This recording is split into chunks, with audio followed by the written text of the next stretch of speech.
Hey everyone, just before we start, I got some merch on sale, metathreads.com/datto. It's available until the 28th. Please go buy some. It'd be really cool if you did. Thanks. Well, quite the unusual drop coming in on the 7th, 30th anniversary for Bungie. Huge sandbox patch came along with it. You got a dungeon, weapons, 6-player activity. But as with every content-based thing that we need to spend money on in order to get, the question arises, is it worth it? Is it worth spending $25 or your regional equivalent, more than 2x the amount of a season, to get the 30th anniversary pack? Spoilers, you will be answering that question for yourselves.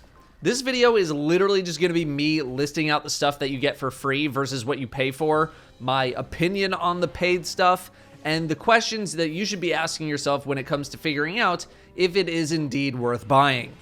So what came with the 30th anniversary content drop that was free?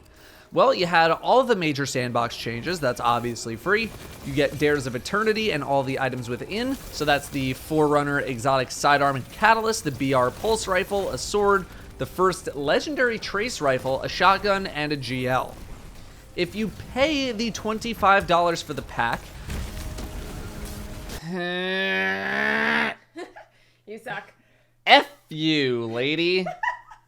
If you pay the $25 for the pack, you get a couple of exotic sparrows, an exotic ship, a bunch of emotes, a special Helm Ornament, the streetwear ornament set for all of the classes, the dungeon, access to G-Horn, the catalyst, and its ornament, a legendary sword, Matador 64 shotgun, IS Luna hand cannon, and 1,000 yard stare sniper, and the Thorn armor.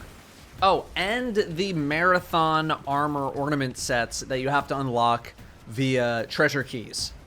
The last few things drop from or require the dungeon. The dungeon drops the Thorn armor and the legendary guns. G-Horn is from a very short quest that requires you to do the dungeon one time. Keep in mind that a lot of the cosmetics are locked behind doing certain triumphs. The streetwear stuff is very easy to get. I think you just need to run Dares of Eternity like once or twice. Meanwhile, the Helm Ornament, the special one from Xur, requires you to get the 30th anniversary title, which is Vidmaster, which requires some slightly more difficult stuff to do.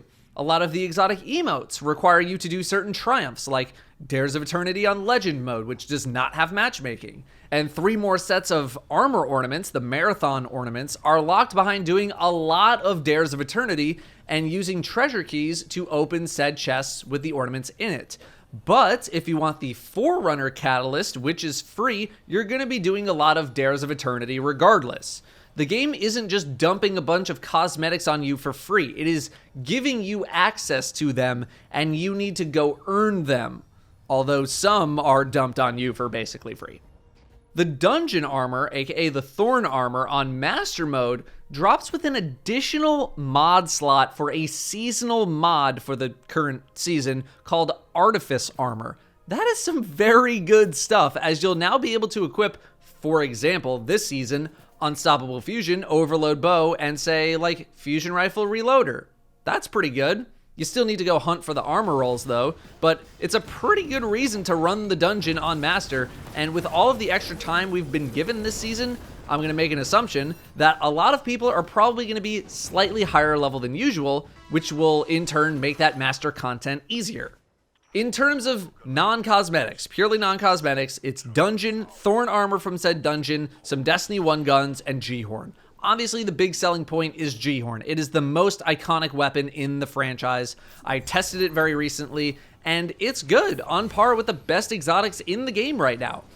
But as I also tested, there are legendary rockets that are better than G-Horn if you have someone with G-Horn in your team. So the pressure to get G-Horn isn't there as much as we might have anticipated before the drop. I don't really see a world where people are getting booted from LFG teams because they don't have G-Horn, when G-Horn should probably be used more like Divinity, assuming you have something better. And if you do get booted from a team for not having G-Horn while having a clown cartridge rocket, spoilers, that's not a group you wanted to join anyway. The legendary weapons are very good. They can get pretty good rolls. Ias Luna is a fan favorite. I have an Outlaw Headstone roll that I've been loving with Behemoth Titan. I haven't really gotten any other rolls of the other weapons just yet, as I haven't run the dungeon for loot since the day it came out, but they're all pretty good weapons, all things considered. Could you live without them? Sure. I don't think any of them are absolutely game-changing, meta-changing weapons, at least based off of the limited things that I've heard about them thus far. So, is it worth it?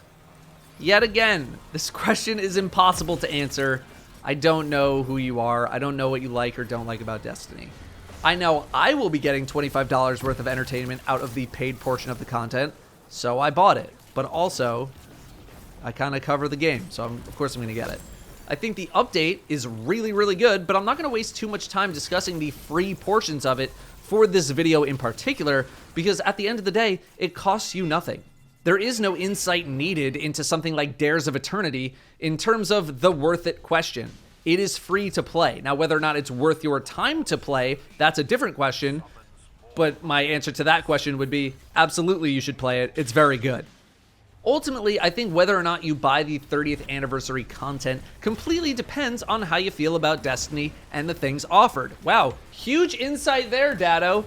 If you're super nostalgic for the old legendary weapons and G-Horn, then obviously I think it's a go. If you love dungeons, I think this dungeon's fantastic. The second encounter can run a little bit long if you ask me due to the mechanic involved, but that's early on in the dungeon's life, and I'm sure it'll get smoothed out. It's a really good dungeon. It's a great first-time experience. Fantastic first-time experience. If you have not done it yet, please do not look up a guide. Go in and just experience it. If you're willing to play enough to get all of the cosmetics, then all of the emotes and cosmetics alone are worth the $25 strictly by Eververse pricing standards. If we want to price out all those things individually and itemize everything and put them on an Excel spreadsheet and all that, then yeah, it's pretty worth it. But are you an active player? Do you care that much about these guns or the cosmetics? You know, a lot of money is going to those cosmetics. Are you looking to get back into Destiny before the update? These are all questions you need to ask yourself before considering a purchase. I don't know if Bungie is going to have more of this Artifice armor dropping in other activities in the future. It seems like they would, but I obviously have no way of knowing unless they've said somewhere that it will, but I haven't seen it. My guess would be yes, as a way to incentivize master content, but that's, you know, purely just a guess. Witch Queen's coming up soon, February, that's $40, and purely in terms of content, I'm guessing that it'll have more than the 30th anniversary by a long shot in terms of things that you actually purchase and are like gameplay related. The 30th anniversary patch is massive, but again, you're mostly paying for cosmetics, the dungeon, and the loot of the dungeon. If you're more gameplay oriented, you don't really care about cosmetics that much, or maybe you're just not really feeling Destiny right now, then that's an argument to skip out on it and just play the free stuff. I would imagine that the dungeon isn't going to disappear in February, as that would be a very, very poorly received move on Bungie's end. But for those worried about how long the content is going to stay, I don't have an answer for you, but hopefully it's a little while. I think that's it. That's all I got on the worth it question. I don't know. Feel free to talk about it in the comments. How you guys feeling about the update? I feel really good about the update, but, you know, again, money situation is different for everybody. How you're feeling about the game is different for everybody. So just take a couple minutes, you know, think about it. It's not that hard. I believe in you. Thanks for watching. Buy some merch. I'll see you next time.